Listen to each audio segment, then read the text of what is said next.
Como introducción, podemos decir que la flexión es la deformación que presenta un elemento estructural alargado en una dimensión perpendicular a su eje longitudinal.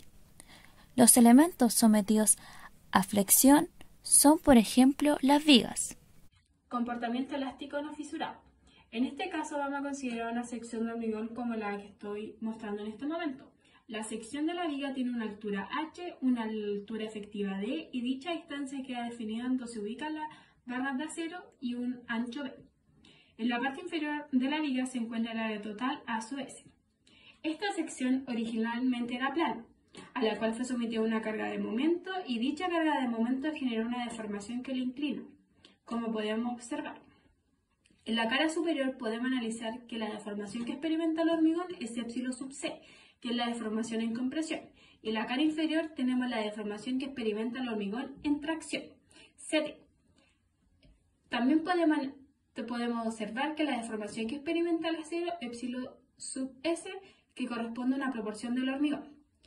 Por otra parte, se define una sección transformada donde el área aportada por la barra de acero es reemplazada por un área equivalente de hormigón, determinada por la razón modular. Entonces, si la sección está sometida a un momento flector, los esfuerzos máximos generados por el hormigón quedan determinados por la siguiente ecuación: F sub C y FCT. Los esfuerzos sobre el acero se determinan mediante F sub S, donde I corresponde al momento de inercia de la sección transformada respecto al eje neutro y barra corresponde a la posición del eje neutro de la sección transformada respecto a la fibra extrema compresión, tal como se realiza para encontrar el centroide de una sección plana, en este caso I barra y la inercia. Por lo tanto, el momento máximo es capaz de resistir una viga de hormigón armado antes de agrietarse corresponde a mgr, que es igual fr por la inercia dividido la distancia de la altura menos la altura del eje neutro. Comportamiento fisurado elástico. Como dice la palabra, es cuando nuestro material está fisurado pero sigue en el rango elástico. Tenemos nuestra viga sometida a fuerzas con altura h y ancho b, reforzada con acero, que sabemos que debe ser mayor a 6 milímetros. Y tenemos la distribución de deformaciones, donde en el lado superior tenemos la deformación máxima en compresión del hormigón. Y en el lado inferior el hormigón está fisurado, así que no nos interesa, pero sí tenemos la deformación del acero. Y la distribución de esfuerzos, que son proporcionales a la deformación. Tenemos Fc, que es el esfuerzo a compresión del hormigón, y Fs es el esfuerzo del acero. Por aquí tenemos nuestra sección equivalente, en donde KD es la distancia al eje neutro y D es la distancia a la sección equivalente del hormigón.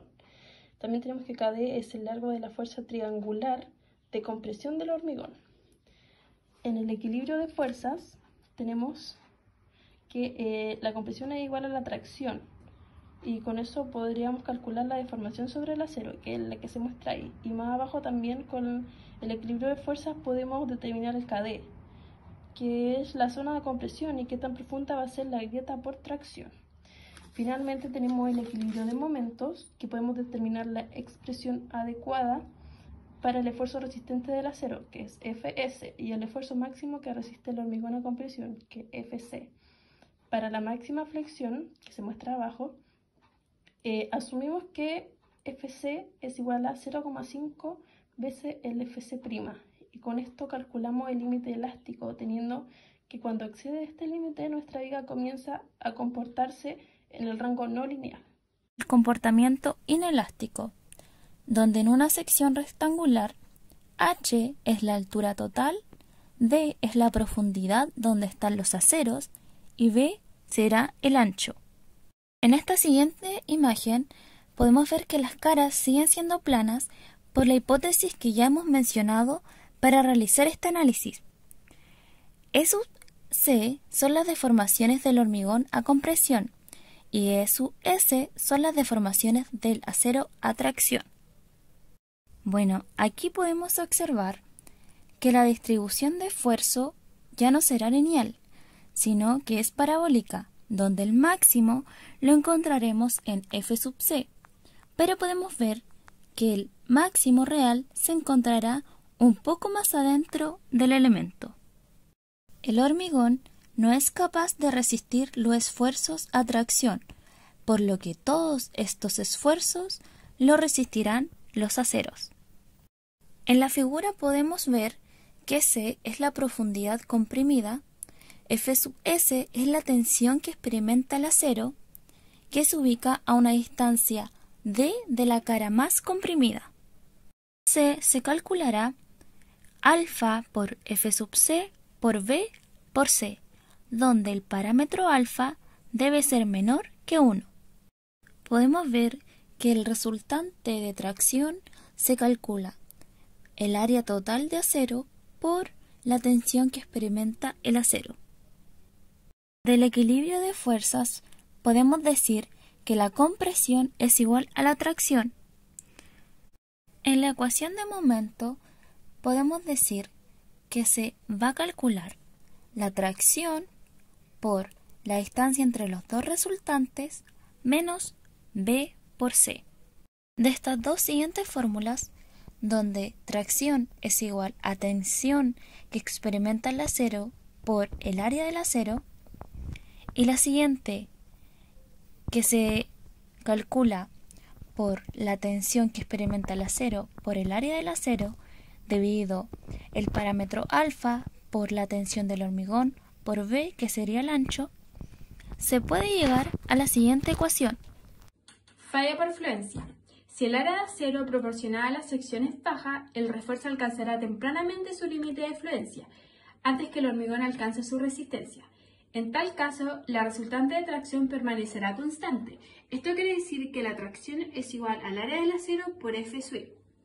Bajo estas condiciones, un ligero aumento de carga provocará elongaciones significativas en el acero, aumentando así el nivel de agrietamiento y, en consecuencia, disminuyendo la profundidad del eje neutro, pero con un aumento de los esfuerzos sobre el hormigón. Finalmente, la resistencia a flexión del elemento se alcanzará cuando el hormigón presente una deformación unitaria de 0,03 y provocándose el aplastamiento del hormigón. Este tipo de falla es dúctil y va anunciada por una gran cantidad de grietas de espesor, lo que aporta un margen de seguridad frente al colapso. En este caso, se cumple que F sub S es igual a F sub I. Falla balanceada se produce cuando se alcanza el límite de fluencia al mismo tiempo que el hormigón alcanza su límite de aplastamiento. Tenemos que la deformación del hormigón es 3 por 1000 y Fs es igual a Fi, que es el límite de fluencia. Todo esto ocurre simultáneamente. Tenemos que la razón de deformación del hormigón es igual a D menos Cb partido en Cb. Cb es la profundidad del eje neutro y lo conocemos como C balanceado. Reemplazando las deformaciones y despejando, podemos calcular la profundidad del eje neutro y qué tan grande es la grieta que se generará al momento de la falla balanceada. Como se mostró, y debido al módulo de elasticidad, tenemos que depende del acero, de la cantidad de acero que deben requerir para que se produzca la falla. Por lo tanto, el área del acero es igual a la fórmula que se muestra ahí, que también se puede expresar en términos de una cuantía, que es la cantidad del acero.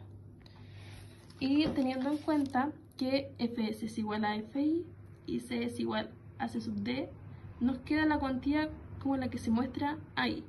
Y también podemos decir que cuando la cuantía del acero es mayor a la cuantía balanceada, la falla por compresión. Y cuando la cuantía del acero es menor a la cuantía balanceada, la falla es por fluencia.